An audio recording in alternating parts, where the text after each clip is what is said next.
ਤੁਸੀਂ ਬਹੁਤ ਪਿਆਰ ਦਿੱਤਾ ਸਾਡੇ ਗੀਤਾਂ ਨੂੰ, ਕਲਾਮਾਂ ਨੂੰ, ਜਿਨ੍ਹਾਂ ਵਿੱਚੋਂ ਚੰਦ ਗੀਤ ਕਲਾਮ ਮੈਂ ਆਪ ਜੀ ਦੇ ਰੂਬਰੂ ਕਰਾਂਗਾ।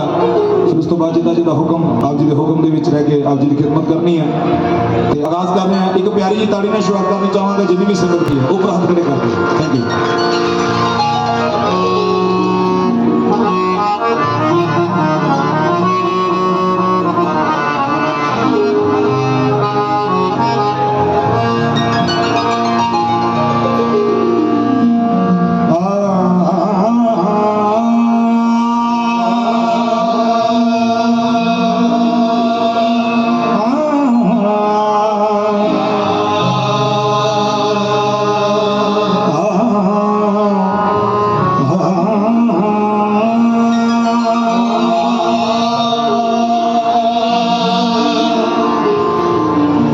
कदम जब आले नबी का